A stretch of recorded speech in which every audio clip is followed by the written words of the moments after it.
Okay, so welcome to our fourth Sunoikisis Digital Classics Common Session. Today we have Professor Levan Gordeziani and Professor Irine Darchia from the University of Tbilisi in Georgia, and they are going to talk about colonies and politics. So, as you remember, this first common session of our Sunoikissis Digital Classics is about persons and places. And in the last 2 weeks, well, we introduced the course, and then we talk about ancient named entities in the digital age. What do we mean by named entities? Then last week we had Kenny Morrell from the Center for Hellenic Studies, who talk about the big families, the Athenian big families, and we could read different sources about families and see different names and families. So we could have a look at Greek onomastics and prosopographies. But today we are going to talk about colonies and politics. And so Levan, you can start, you can share your screen. And so welcome to Sunoikisis. Thank you, Monica. Hello, everybody. Start today with topic colonies and politics. Do you see it? Not yet.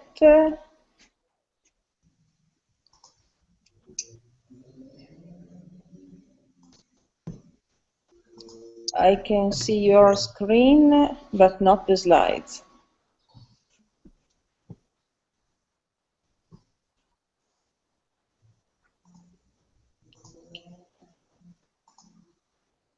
Oh. Now? Yes. Okay. Now, oops. Okay.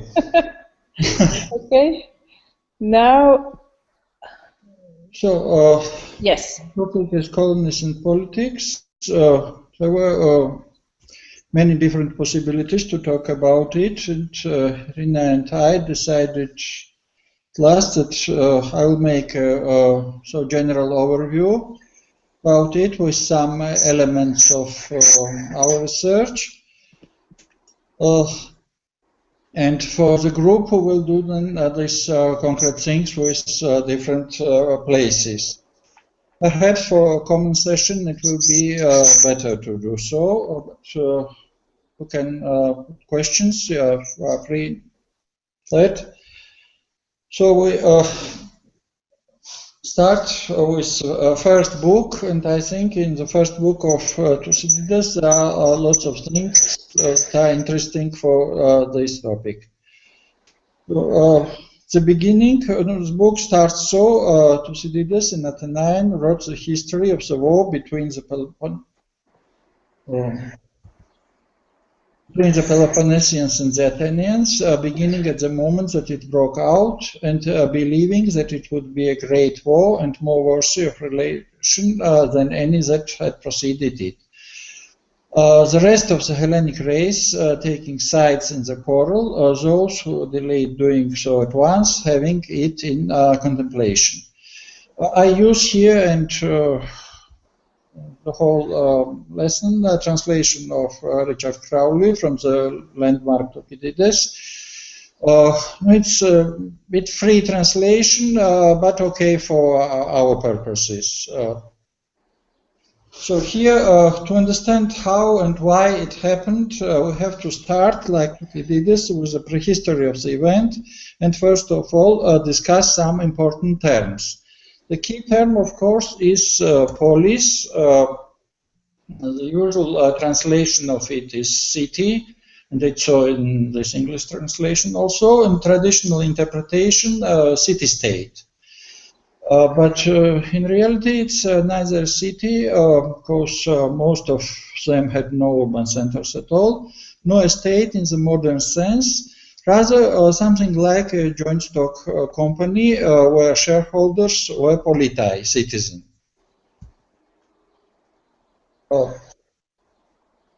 So the designation of the people appears often as the name of an acting political unit, not the name of a city or land. For example, Athenians, Peloponnesians, etc., that we saw in the first citation. And it's typical not only for Thucydides, but also for other Greek authors. And they often use this ethnica not only to denote the Greek states or political units, but also others, Persians, Egyptians, and so on. It means that they see that the political unit is first of all the people and the land, buildings, and everything else is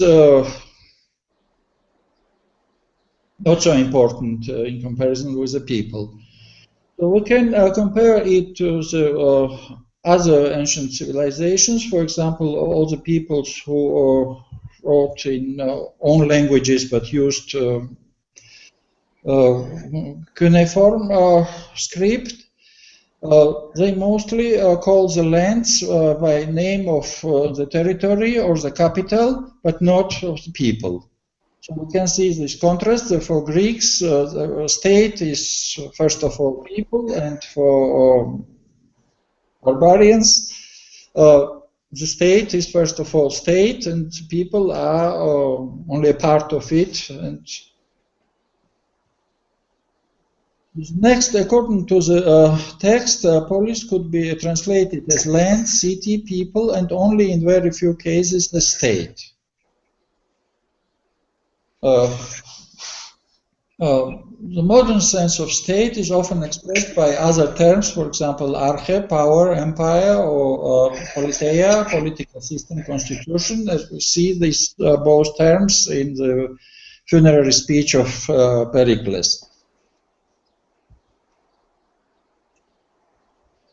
Polis was held for the only civilized form of social political organization, and the opposition Hellene-barbarian reflected in classical times rather the difference between those who lived in a polis system and those who had another political organization than the difference between ethnically Greek and non-Greeks. By Thucydides, for example, first book from 3rd to 7th chapters, we see the concept that the designation Hellen is somehow connected with lifestyle.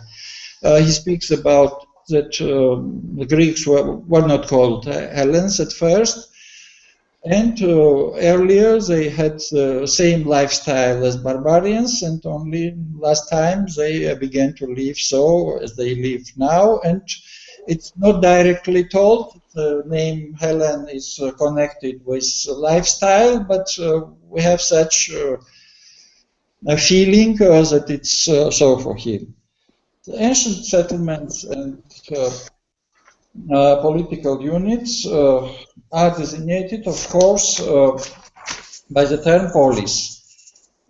For example, in the 7th and 8th chapters, and despite good knowledge of the socio-political history of Greece in general, Thucydides describes or explains some historical events as if he regards the kingdoms of Minos and Agamemnon as a classical polis.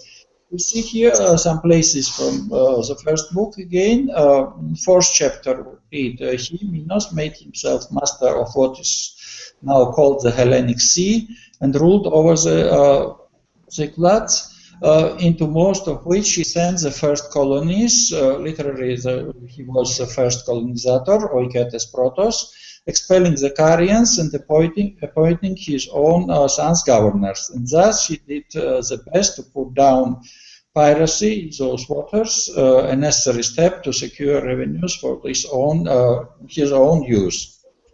The next is again about Minos in the 8th chapter, but as soon as Minos has formed his navy, communication by sea became easier. As he colonized most of islands and thus expelled the Excuse me?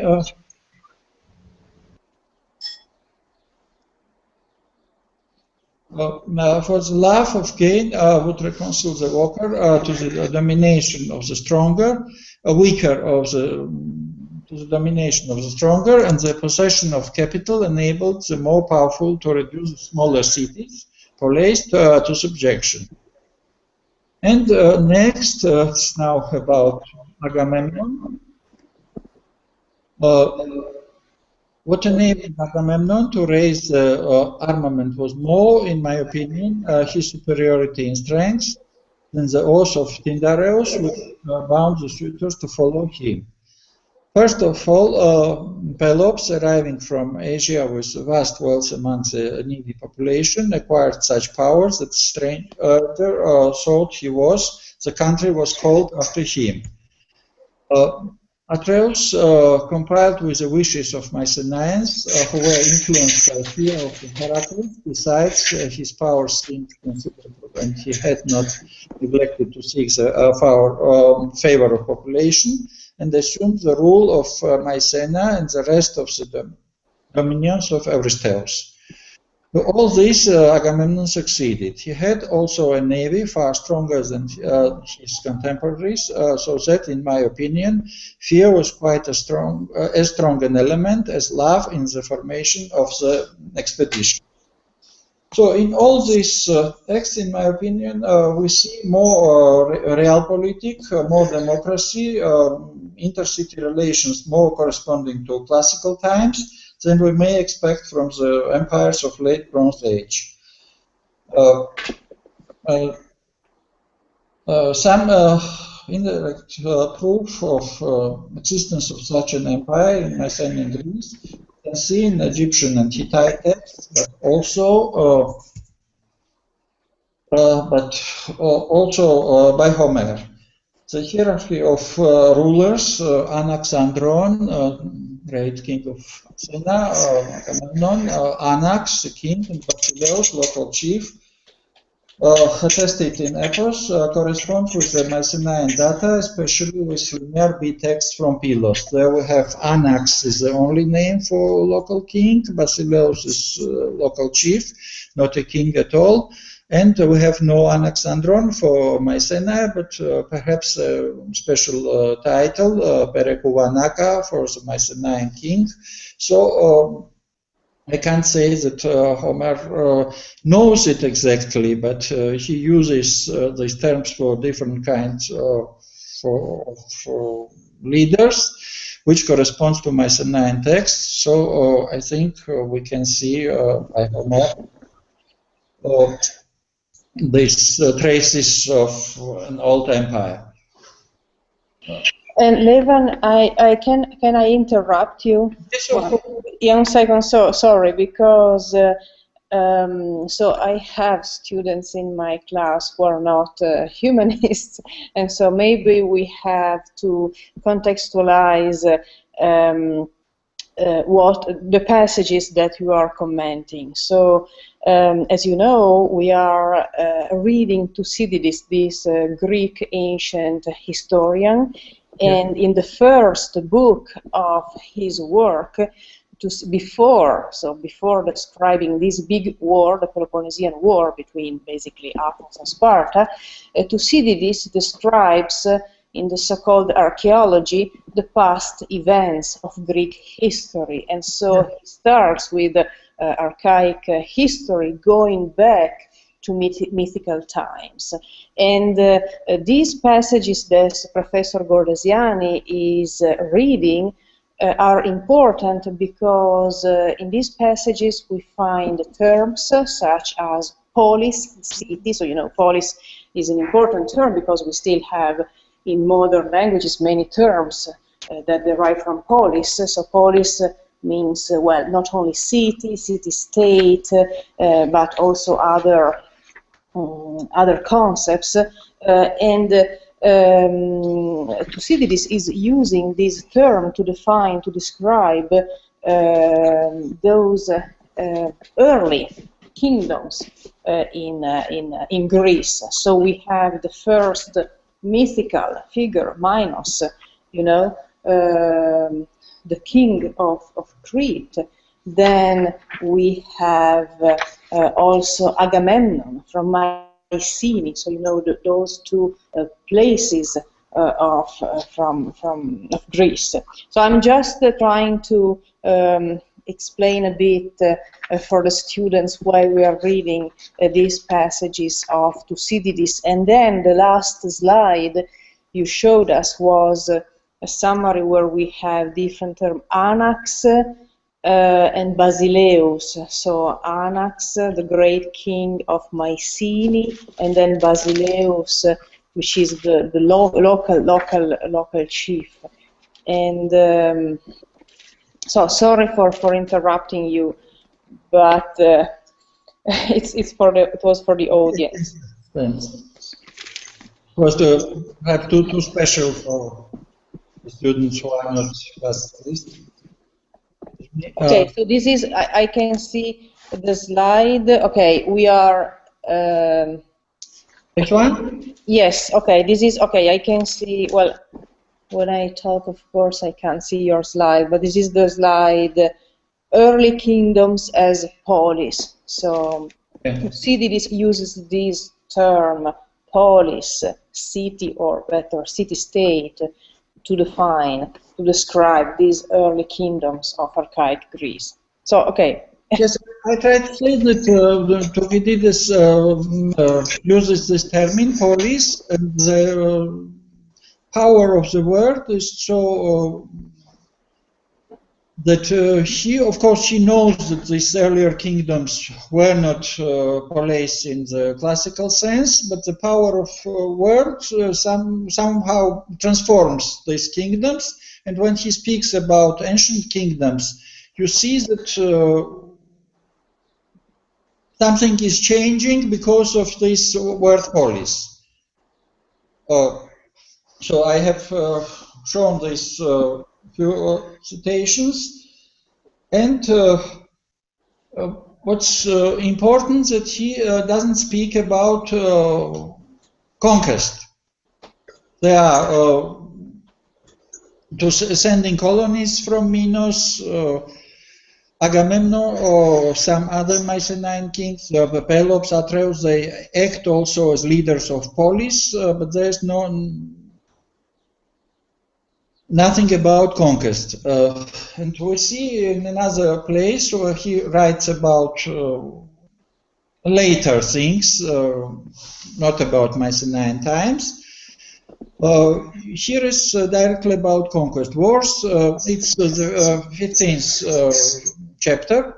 Wars by the land were none, or none at least by which power was acquired. We have the usual border contest, but if distant expeditions with conquest, the object, we hear nothing among the Hellenes. There was no union of subject cities around the great state, no spontaneous combinations of equals for confederate expeditions. What fighting consisted merely of local warfare between rival neighbors. So it's his concept, and for the earlier states it was another situation, but this concept of polis and how it came to the Peloponnesian War led him to such interpretation. So the conquest would be normal for the late Bronze Age, but not usual for this polis system. Why? Because conquest was incompatible with the polis word, especially with a very important sign of polis, its size. All shareholders had to have a possibility to take part in the decision-making process. So in an ideal polis, the longest distance had to be 1 day from the political center. From his house, he had to go 1 day to the agora for the assembly and then back home. And this is very important sign for polis. So, Levan, one thing, maybe to explain better for those who are not familiar with the term polis and its meaning in Greek. So, it's important, you're using the term shareholders. Can you explain that for those who are not familiar with the concept of polis? Yes, I compared polis, at the beginning I compared it with this joint stock company, and the polis is assembly of people who are landholders, first of all, and they are united in an organization, and their shares, their land or their military potential is what is their meaning for polis. So we see so, and of course, if polis is an assembly of people, each one has to have a possibility to be involved in this decision making. And decision making at that time they had no such technical possibilities as we, so they had to gather somewhere. And the normal size of polis was a few kilometers that they could do this way in one day.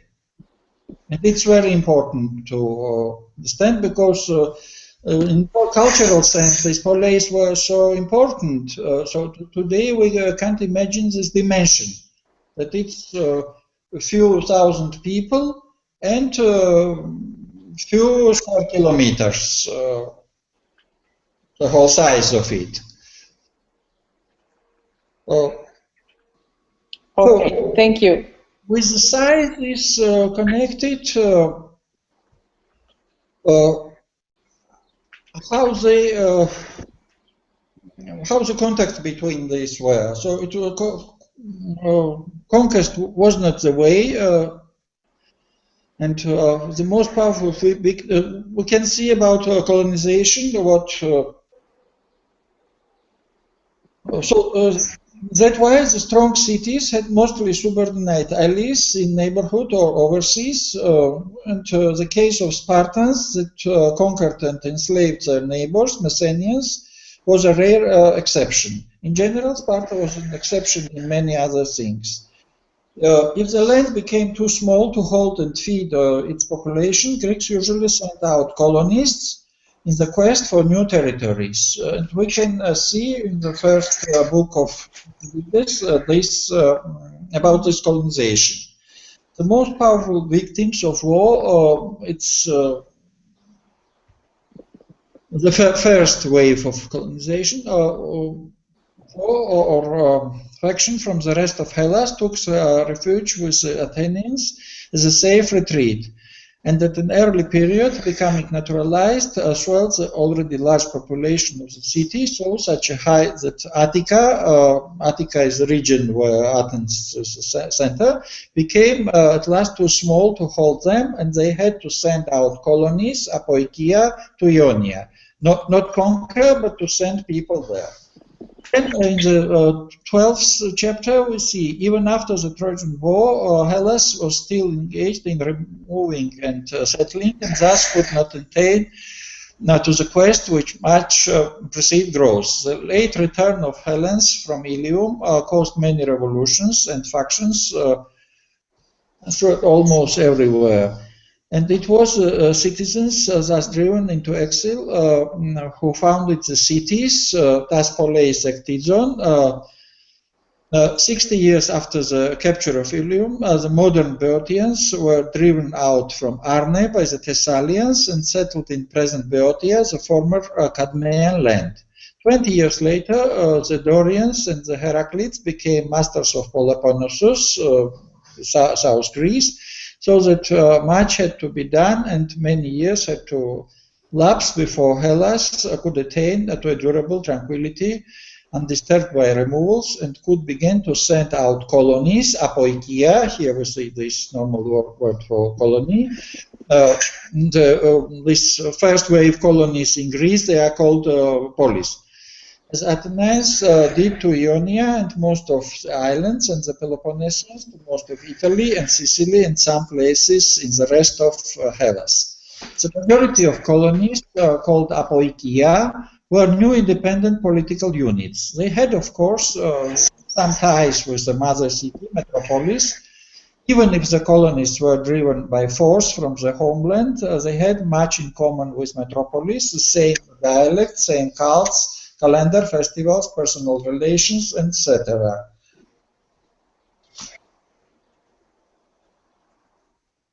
Okay, so Levan, I interrupt you again. So now, so we are still in the first book of Thucydides. Yes, we are.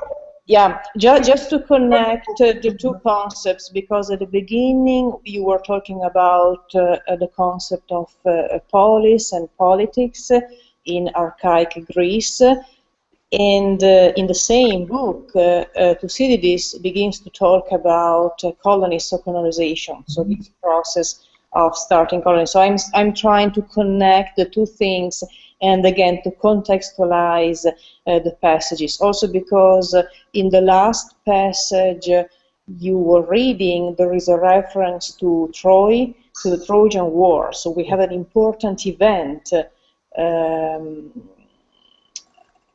mentioned by Thucydides. So given that, you know, in this course we are interested in persons, places, and also events. So it was just, I wanted just to try to follow the text of Thucydides and to look also for the events mentioned by him.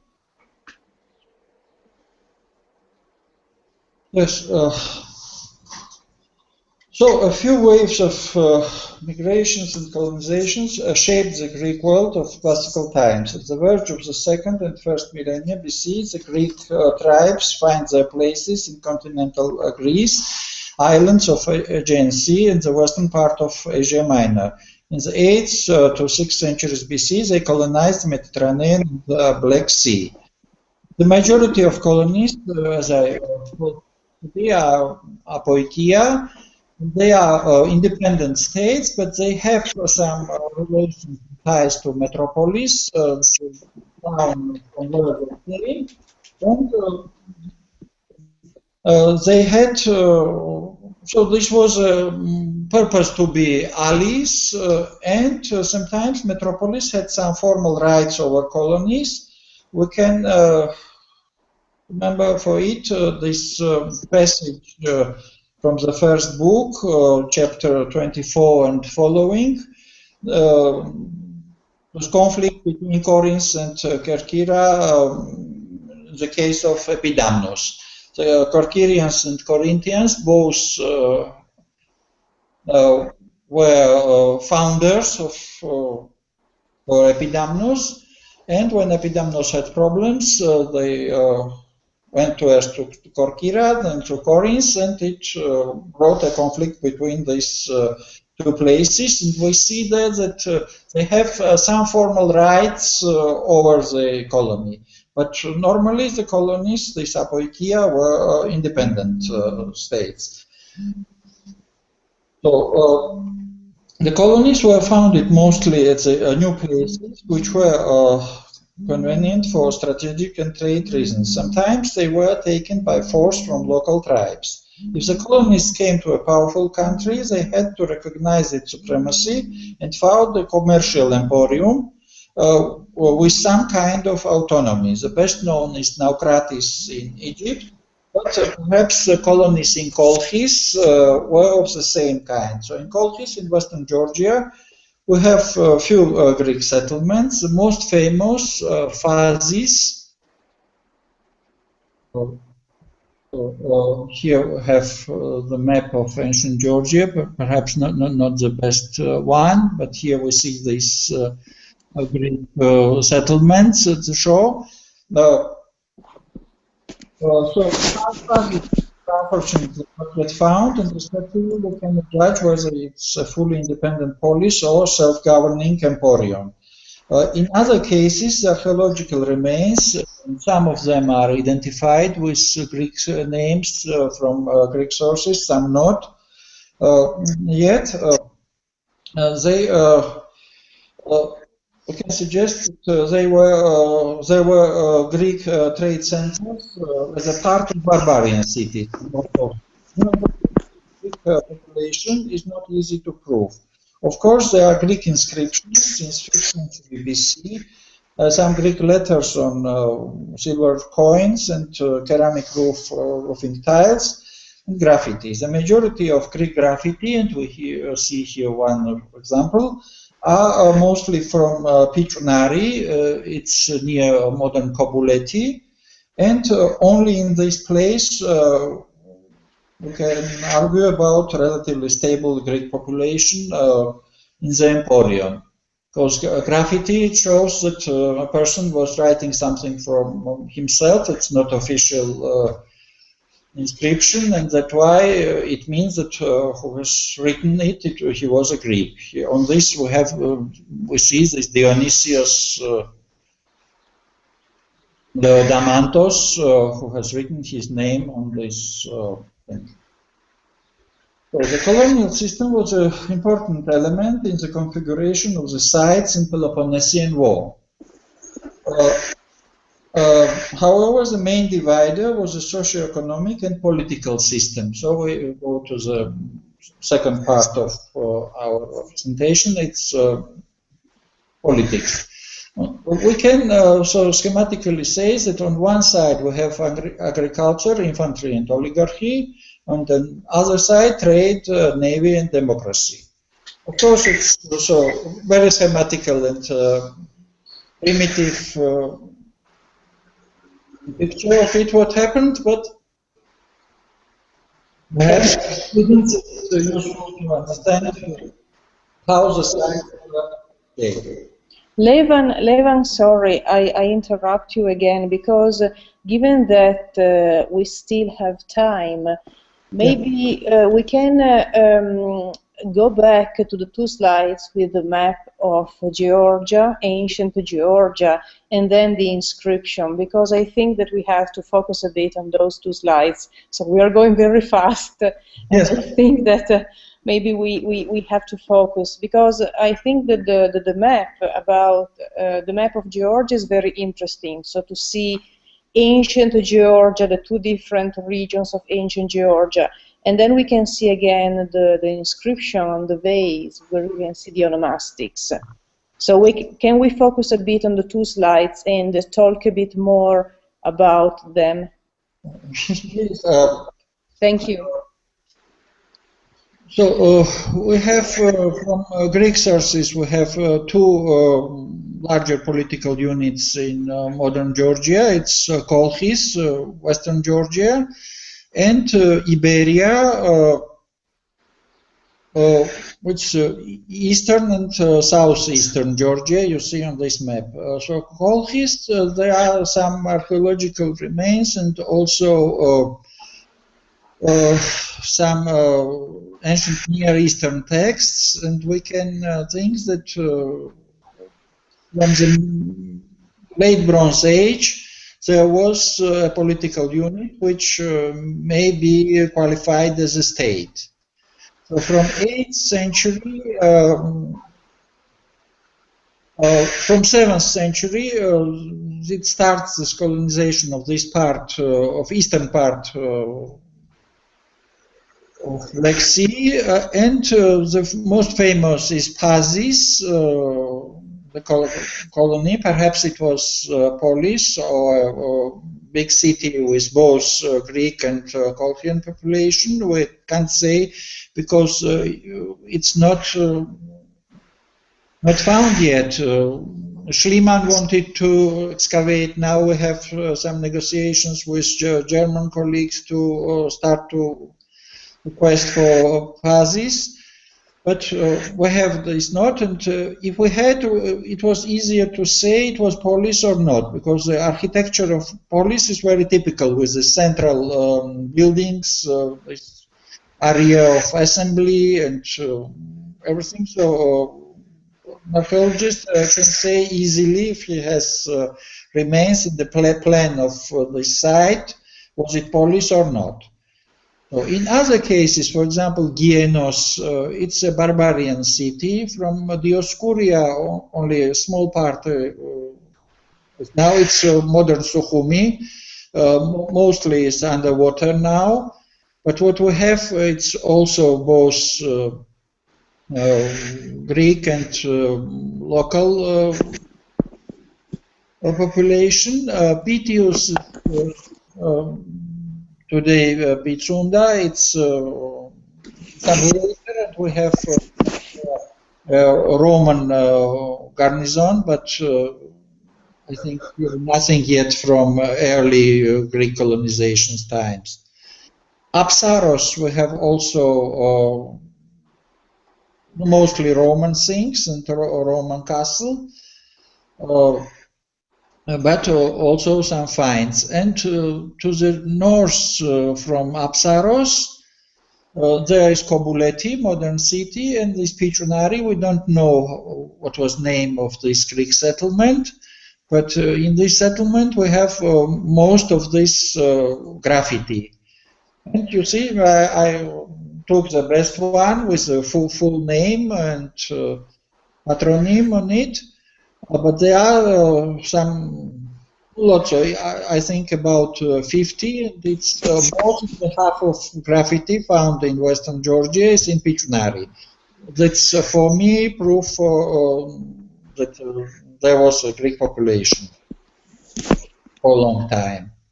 And in other cases, there are inscriptions, some golden things or silver things with inscriptions, but it can be a Colchian prince who had this and who made the Greek inscription for him. And only graffiti is for me proof that there were really Greeks.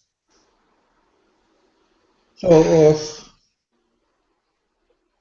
was it okay? Or, Yes, yes, yes. Thank you very much. So, because it's important to understand the geography of ancient times, and the graffito was interesting to see again the onomastics, so the name and the name of the personal name and the name of the father. So, thank you very much. So, this political sense, we have to think about terms again. And here this key term is democracy. It's from Greek demokratia, demos, people, and kratos, power, and denotes the rule of people. So Polis is a joint stock company where shareholders were citizens. Levan, we are still at the slide with the graffito, so let me, okay. Now, okay, here we.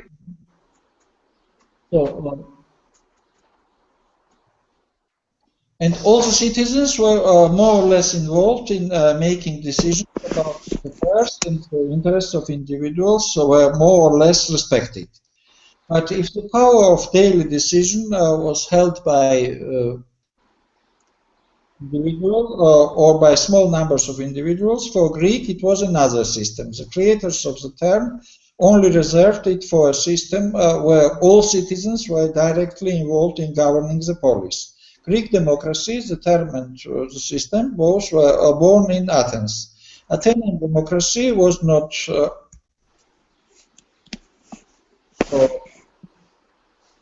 wasn't only direct in the sense the decisions were made by some people, but also the more direct in the sense that people through the assembly, bull and courts of law controlled the entire political process, and a large proportion of citizens were involved constantly in the public business. Surprisingly, this system functioned very well during circa a century, and its weakness became clear only in the late stage of the Peloponnesian War. In critical situations, the assembly wasn't able to make quickly correct decisions, and was heavily influenced by talented adventurers and demagogues, and first of all we think from Alcibiades, please.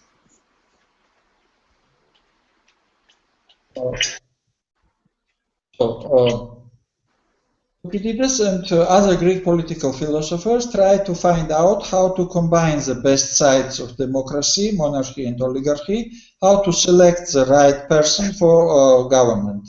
Their recommendations were quite different, often utopic, but on their basis was built a system that functioned quite well for centuries in Rome, and with some modifications is functioning in modern civilized world. Despite all diversity of modern political models, they are based on common principles of division of powers and representative elective democracy.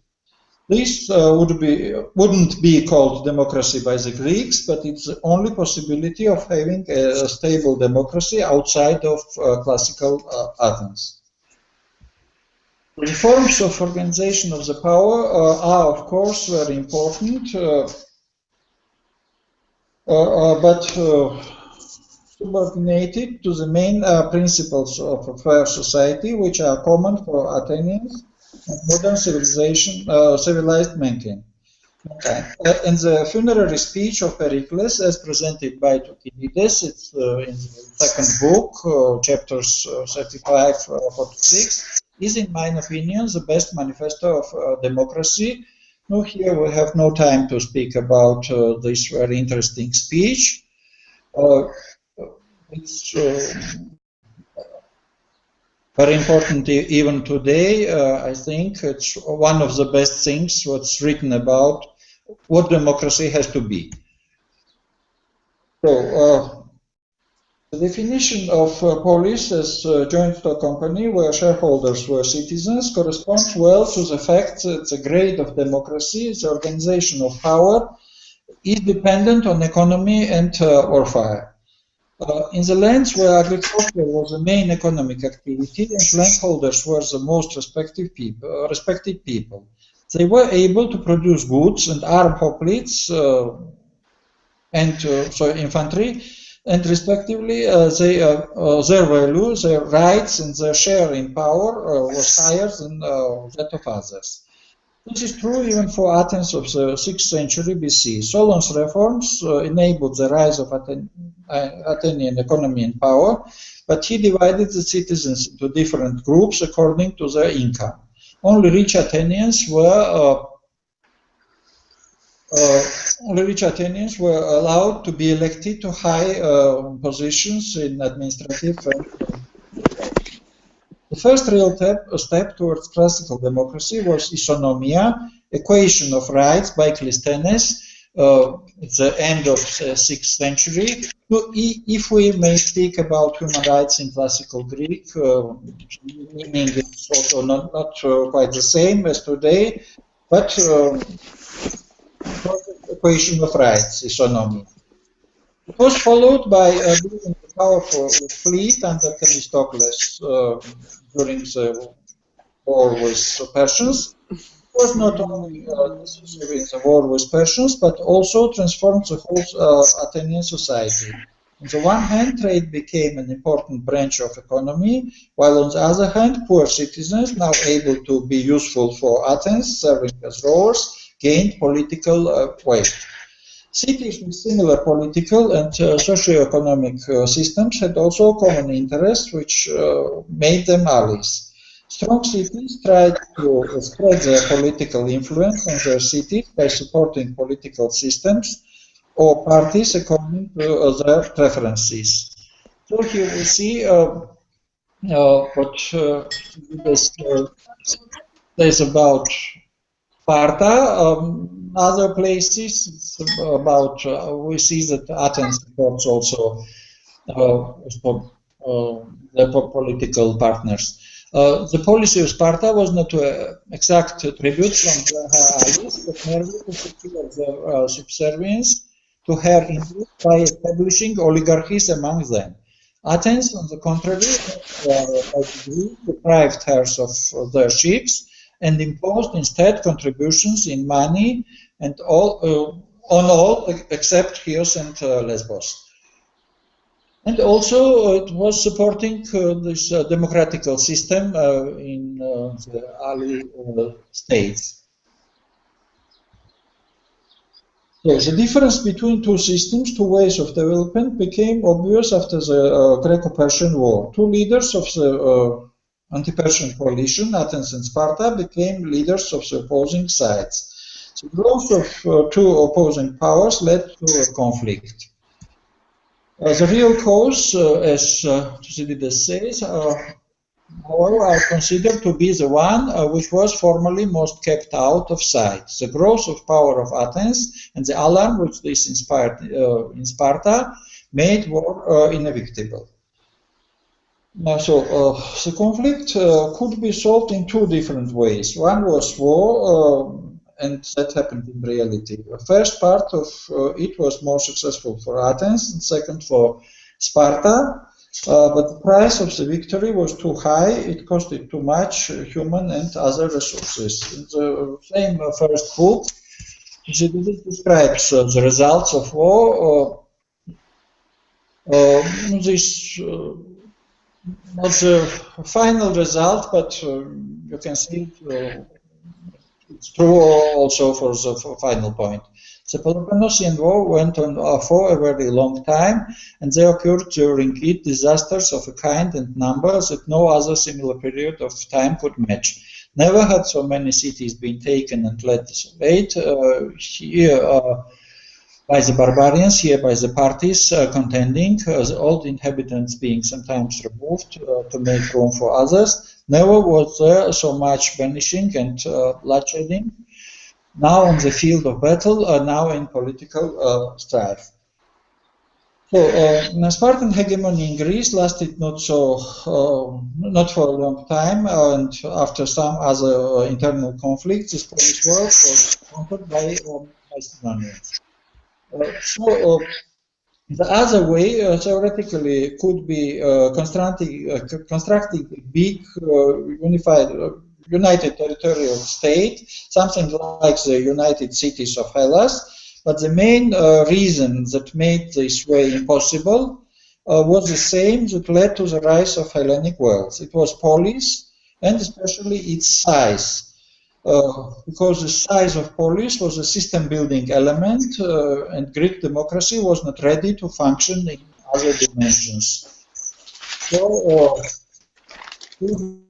this polis and the democracy in a Greek sense of this word was why they couldn't find the other way, and the Peloponnesian War, it happened so as it happened.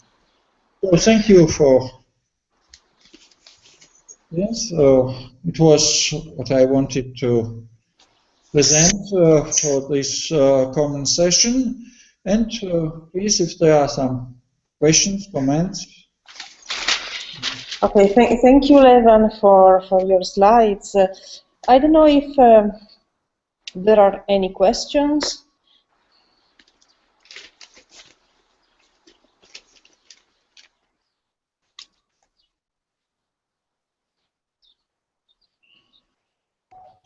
No questions. Hello. Hello. Anise, yes. I have a question. I don't know if it's a kind of stupid question, but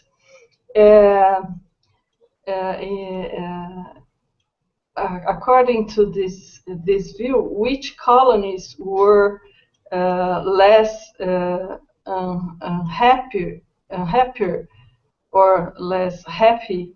Peloponnesians, or Spartans, or Athenians in general in this conflict, and overall, which colonies would be considered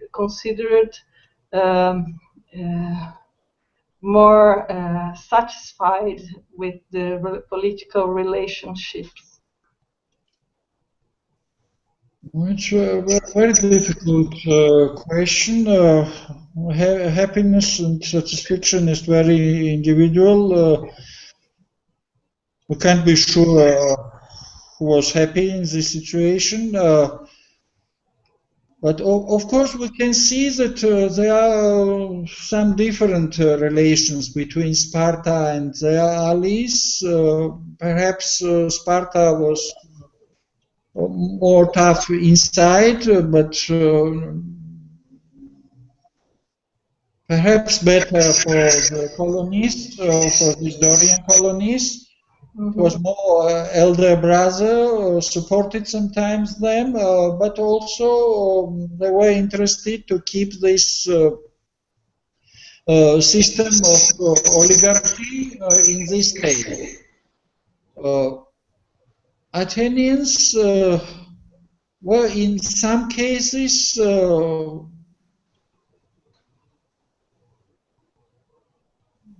not so nice to their allies, especially in the case when the allies had their own wishes and own interests. And we can see what happened with Lesbos, with Melos, and so on. Of course, it was not nice what the Romans have done with their allies sometimes. Thank you.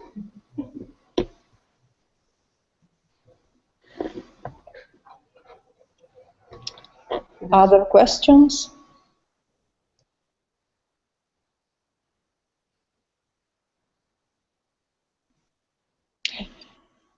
Well, in this common session, Levan, you have talked about very important concepts and difficult ones, I can say, because we have seen through the text of Thucydides, well, first of all, the concept of polis, city, city-state, which means many things. Then, well, we have seen, for example, democracy, demokratia, so the Greek term, which is quite different from the modern ones, because we have to define what we mean by demos, so people. So it's a restricted group of people who could participate in the politics in the end. So it's something very different from modern democracy. Then colonies, so, and we have different terms for referring to colonies. So I think that in this common session we have talked about many different and important concepts.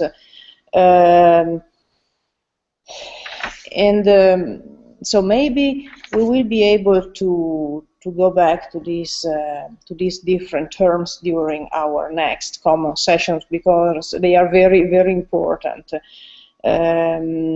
Because they are about people, they are about places, colonies, so we are talking about places, and then of course when for politics we talk about governments, different forms of government, and so on. So I think that you address very, very, very important and central questions concerning the Pentecontaetia and the Peloponnesian War. And I hope we will be able to go back to these terms in our next common sessions to understand better these concepts of Greek history. So thank you very much for these slides and for reading these passages, because they are really very important. I don't know if there are other questions.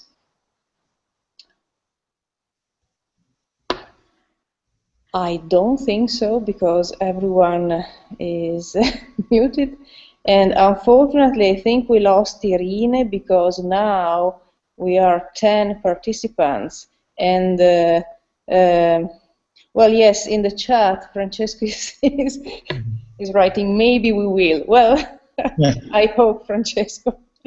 So, well, if we don't have other questions, okay, so we can, as you know, we have our Google Plus community for posts, comments, questions, and so on.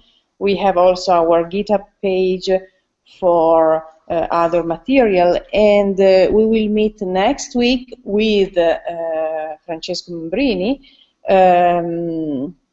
who is going to talk about who are the agents of following the language of Thucydides. So given that Francesco is a philologist and he knows very well the text of Thucydides, we will be able to go back to his terms. So if you don't have other questions, I think we can end our common session. Thank you very much, Levan, for joining us today.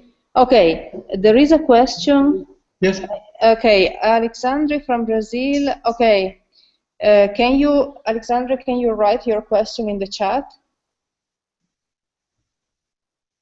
Okay, so we have a problem with his microphone, and he's going to write the question in the chat. My microphone had also problems. I read now that Anis had problems of hearing.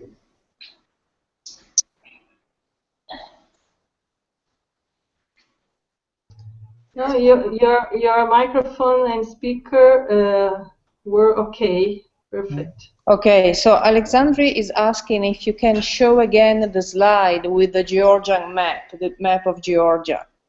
Levan, can you show again? Yeah. Thank you.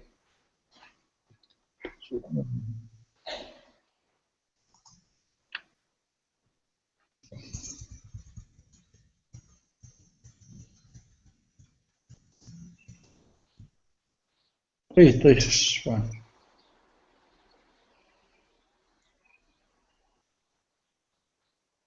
And so, Alexandre, do you have a question about this map?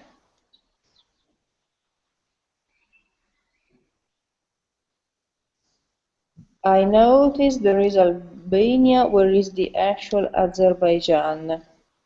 Albania. Yes. Didoya, Chechnya today. But I don't think is the same Albanians today. No, Albanians don't exist now. One part of Albania became part of Georgia, somewhere here, and the main part is now in Azerbaijan, and one part is what's today Karabakh.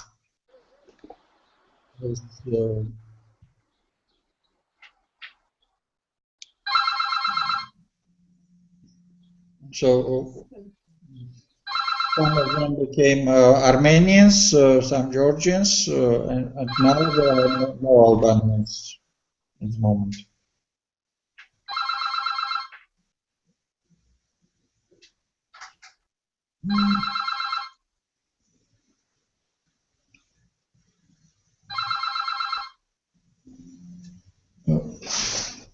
Theories concerning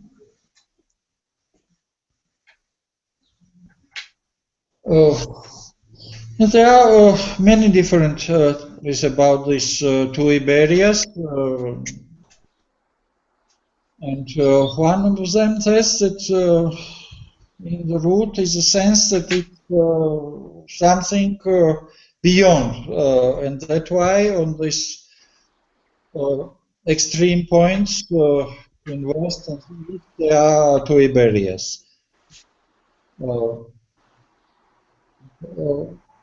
There are some signs of pre-Indo-European population in Mediterranean, and for example Basques and Iberians. There are some theories. I'm not sure that it's true, but there are some theories that these are remains of a big this Mediterranean koine which existed before the Indo-Europeans came to Mediterranean.